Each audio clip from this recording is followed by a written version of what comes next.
What is up, guys? Welcome back to the Catch Me Off-Road YouTube channel. We are here in beautiful Michigan in the middle of the summer, and we got a nice sunset going on, so I'll try to make this video a little quick. Sorry about the title. It is a little clickbaity, I'll admit. The goal of this video is actually not to say why the TRX is better than the Raptor or why Raptor is better than TRX. I just know a lot of people cross-shop the two vehicles, and of course an airplane taking off right during my video. But that's my fault for being right here by the airport. Anyway, a lot of people cross-shop the two vehicles, the new Gen 3 Raptor along with the Ram TRX. And I just wanted to share my opinions on some of the aspects about the TRX that are different than the Raptor or other off-road trucks. And hopefully soon I'll have a Gen 3 Raptor. One of my buddies will let me use one of their Gen 3 Raptors to make a similar video on the Raptor on what aspects about it are better than the Ram TRX. But for today, we're gonna just go over a quick list of some features and facts about the TRX that most of you probably don't know about. This isn't just an entry level, oh, we've got Bilstein shocks, they've got Fox shocks, we have a different engine, blah, blah, blah. This is more of a few details that may not be as wide known. And apologies if you already know some of this stuff. Just bear with me through the video and we'll get started here. So let's start by talking about the shocks, actually. Some stuff that some people may not know. So obviously we do have Bilstein shocks, front and rear. They are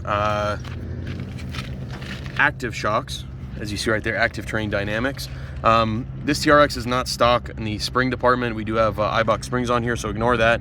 Most stock TRXs will have black springs from the factory. So one thing about the TRX that is better than the Raptor, I believe, is the fact that it has dual spool valves in there for compression and rebound control, and infinitely variable. So if you look on the side here, it's a little hard to tell, but there's actually two separate sections right here on both the front and the rear shocks that allow you to independently control compression and rebound. What that means is when the vehicle's in the air, for example, and the vehicle's fully drooped, the wheels are fully drooped, upon landing, that's the compression stroke, and you can control the rate or how much force you'd like the shock to apply. Same goes for rebound. That's when the vehicle is, when the tire is in its downward motion. You can also control that. The Raptor, the Gen 3 Raptor, with its Fox live valve shocks, it only allows variable compression. So we have that going for us on the TRX platform. One thing that's new though, on the Gen 3 Raptor facelift, which is the 2024 model year that is not out yet, but there have been spy shots all over the internet. One interesting thing is that the spy photos show the Raptor R with dual valves on the shocks, meaning that they're probably going to a very similar control strategy as a TRX. Here's a better view of those two spool valves in there. You can see one up on the top and one towards the bottom, and then you've got the electronics wire coming out of here to control it. Obviously, another difference that you can tell right off the bat is the reservoirs. The remote reservoirs are mounted completely separately from the shock itself. So in the back of the truck, they're mounted back behind here, and in the front, they're mounted behind the front bumper. Most of you already knew that. There they are right in there. Mine are zip tied on because I've had some bumper dents and the plastic bracket broke. Anyway, so that's one difference. Another thing with these shocks is these Bilsteins have an internal bump stop built into them. You can't see it obviously from the outside, but towards the bottom of the stroke, the shock actually has an internal bump stop, which the Fox shocks do not have, as far as I know. Additionally, the rear ones, the rear springs have rubber bump stops or dampers built in right there. You can see that one, and you can actually replace those. You can pull those out and put in a hydraulic style, you know, like from King or Fox or any of the other brands in the center there, and you can add a bump stop very easily just by popping that in. I don't believe the Raptor has that option. I don't think it's drilled in the middle for it. Like I mentioned, the Fox shocks, they have a single needle valve, whereas Bilstein uses two spool valves to control flow. Spool valves are supposed to be a higher or a newer technology that many manufacturers are going towards. For example, the ZR2 Colorado and Silverado, they use Multimatic DSSV shocks. The SV is spool valve on the end of I think it's dual something spool valve. So they use the same technology, and it's very advanced. The Multimatic system is also very advanced. Unfortunately, they made the shocks and the whole truck kind of a step below the TRX and Raptor. They're not quite direct competitors. This is the Colorado ZR2, I'd say, is in the same category off-road performance-wise, but obviously not the size. It's a mid-sized truck. Next up, the shocks, still on the shocks category, anodized aluminum housing on the shocks. That's for rust corrosion, and that also helps with heat dissipation as well, not just the rust and corrosion protection. One thing about the Raptor, though, that's better than the TRX is the Fox shocks actually have a 2 millisecond update rate, where the Bilsteins only have a 10 millisecond update rate. Of course, for the normal person, that really doesn't mean a whole lot. It's just how quickly the shocks can adapt to different terrain or different control strategies that you throw at them. It's really not a huge difference in real life performance, but that's just one difference. The algorithm runs a little bit faster on Fox. All right, sticking to the suspension portion, but moving away from the shocks, let's talk about the control arms. You can see the bottom control arm right here is huge. It's actually significantly larger than the Raptor's lower control arms, and it's made of cast aluminum. In addition, the top control arms on the TRX are also made of cast aluminum, whereas on the Raptor, they're made of steel up at the top. So a little more lightweight, better performance from the TRX. Of course, it doesn't help to, or it doesn't hurt, I mean, to shave off a few pounds from this big, heavy truck. Now let's go into the controls department. Here's one thing that not many people know about. You might have read it in a brochure, but not really know how it works. But the TRX comes from the factory. It was one of the first trucks to have this feature. I'm not sure if any of the competitors are using it yet, but it has what's called jump detection.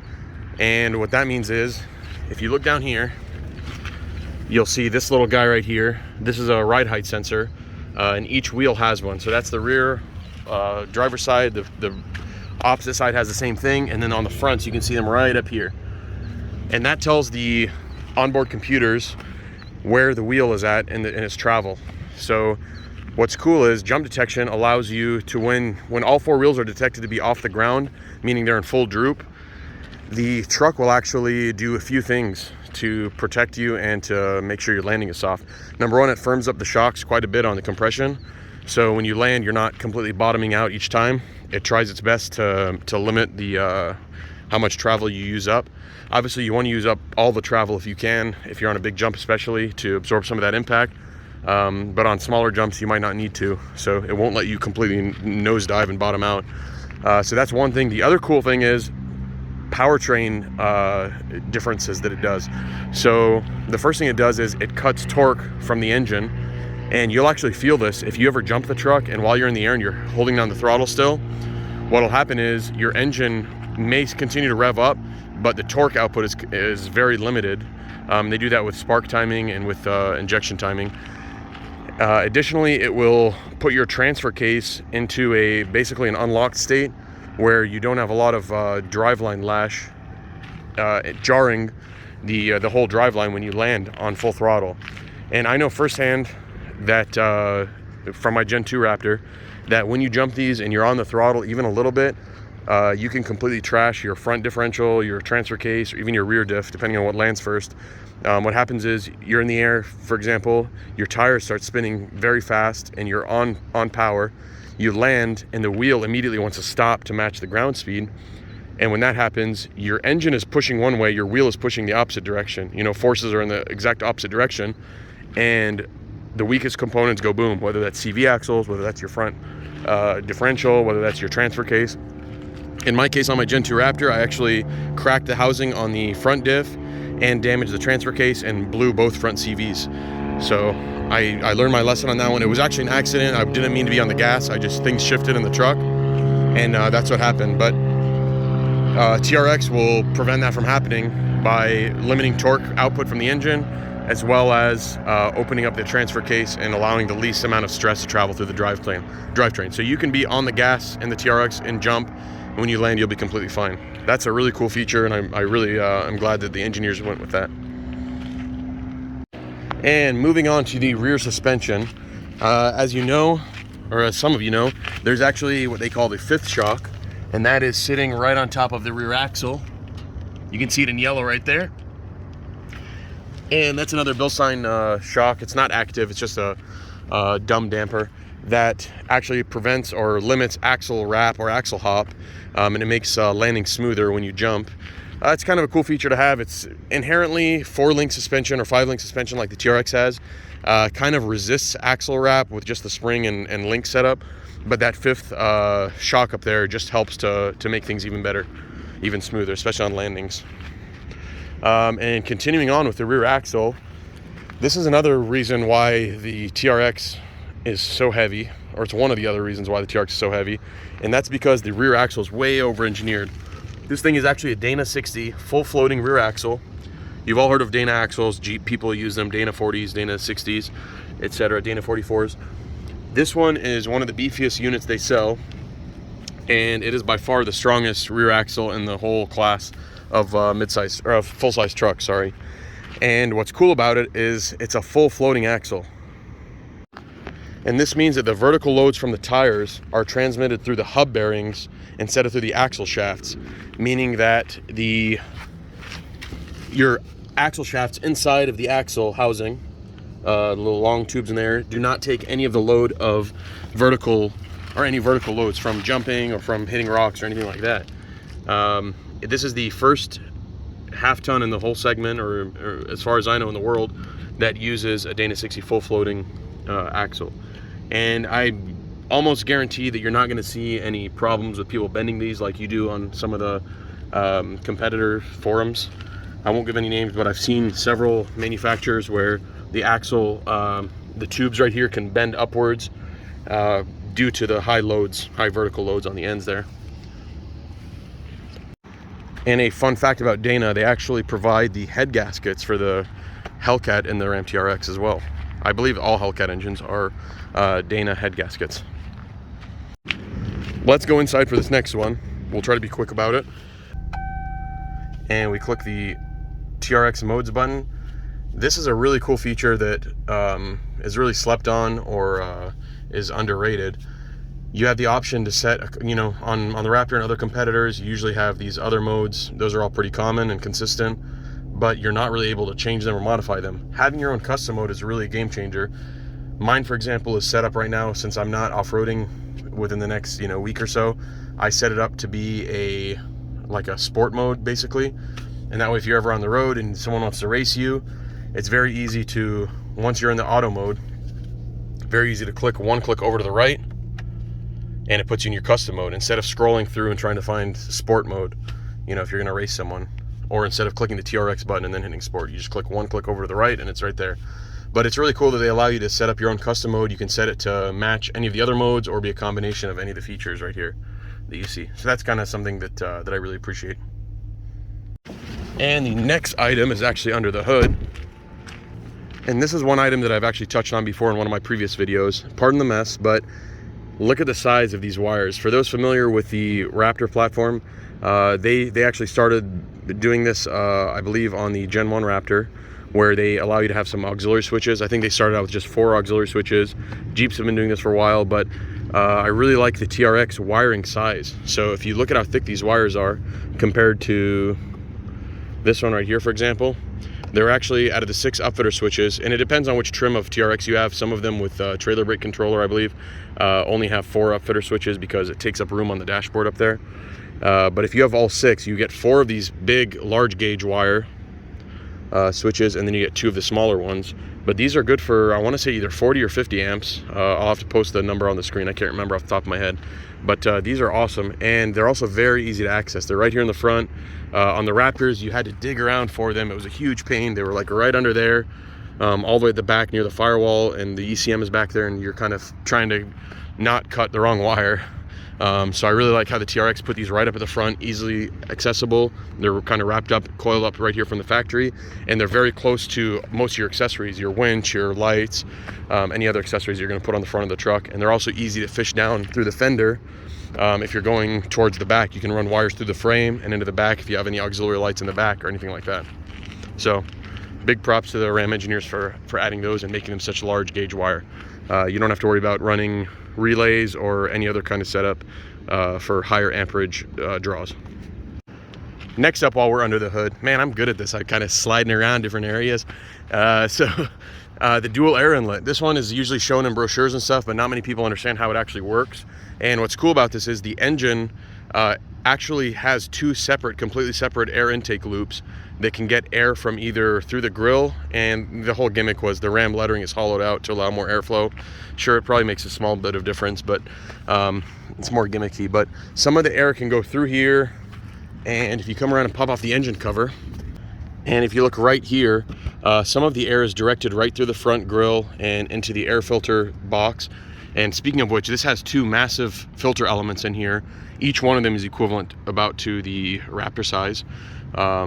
So I'm curious to see how they're getting by with just having one small filter on the new Raptor R, but I'll have to look into that a little more. But it says two massive filters. Some of the air goes in from here, but then if this bottom one gets obstructed, for example, if you're driving through water, deep water up to the hood, you actually have the secondary one, which is the hood scoop. It's a functional hood scoop. So you have a functional hood scoop, and the air you see comes out of those two vents right there and goes directly into the Dodge Charger taillight looking piece right there. And it actually, air comes in through the back. It goes through a few baffles to remove any water, sand, anything like that before going through the filters and then into the intake. So that's actually two separate loops. Here's the output that goes into the engine right here. But it has to go from down to up through the air filters, which removes all the water, sand, things like that, and they can drain out the bottom of the air filter box right here. So that's another cool feature. I don't believe the Raptor, the other competitors have that, unless maybe you get a snorkel or something like that. And just a couple more items here before we wrap this video up, but we also have adaptive headlights on the Ram TRX. Every trim from the base model all the way up to level 2, and any of the special editions, all of the exact same headlights, and they're adaptive, meaning when you take turns, they actually, the headlights will turn with you. And some of you may have noticed that, some of you may have not. If you're ever going down a dark, like a dark road, and you're kind of going slow, maybe 20 or 30 miles per hour, and you start turning the wheel, you'll see the headlights turn with the vehicle, or even before the vehicle turns. That's kind of cool. It helps illuminate blind spots and things like that in the dark. So that's one thing that's kind of slept on. Very expensive headlights to replace though. Try not to crack them or hit them. And back inside for our next feature. This one is one that's available only in the Ram TRX and not in the Raptor. And it is your heads-up display right there that you can see. Right over there. And that's a cool one. I know a lot of people really like this and wish that the Raptor had it. I've seen it on the forums, people asking for it from Ford. I know Chevy, for example, you know, the old Corvettes, since the C5 or C6 days, they've been doing this, and some other brands as well. But it's just kind of cool little simple feature that really adds a lot of value to the truck. The new 2023 model year will show different things as well. It'll show an RPM gauge, as well as I think it has a few more pieces of information. I'll have to go through the manual to see what they are, but I know it's updated from the 2021 to 2022 TRXs. The digital rear view mirror as well. I believe this is I believe the Raptor does not have this. Digital rear view mirror. I think that's a cool feature. I really like it because people who run things in the bed of the truck, for example, if you're running dual tires like I normally have in here, it really blocks a lot of your rear window. So the mirror only helps you, the normal mirror, you can only see out of the center of the window, or maybe even none of it if you have your bed cover folded up. The camera though is way up there, mounted up top, and it allows you to see over anything that's in the back of your truck. So I really like that feature, and I made sure I got it on this truck versus my last 2021 model year, which is a level 1. And the final feature, I'm sure I'm forgetting a lot more, but the final feature that's cool about the Ram TRX versus the Raptor is the rock rails as an option. They allow you to, from the factory, from Mopar, you can purchase these rock rails. The Raptor only allows you to put a full side step, which is also available on the Ram TRX, but this option is not on there. So this is pretty cool. It's a very sleek look, and it gives you some body protection from the bottom. Unfortunately, the rock rails are not mounted to the frame, so they're not meant to take a lot of weight. I believe they can hold maybe like 50% of the weight of the vehicle, I read somewhere. So it's really better for scuff protection or rocks or things like that, but not really to hold the full weight of the vehicle. And they also give you a small step here. It's really useless as a step, to be honest. Your foot slips off pretty easily, and I'm actually planning on upgrading these to the power folding steps very soon. So keep an eye out for that. But yeah, that kind of wraps up the video. I got to put the truck back together. But hope you guys enjoyed this and hope it was kind of useful to you. I know a lot of you already knew many of these facts, but if you have any other questions or any other cool facts, hit them up in the comments. Let me know what else I missed. And thank you all for watching. Catch you off-road.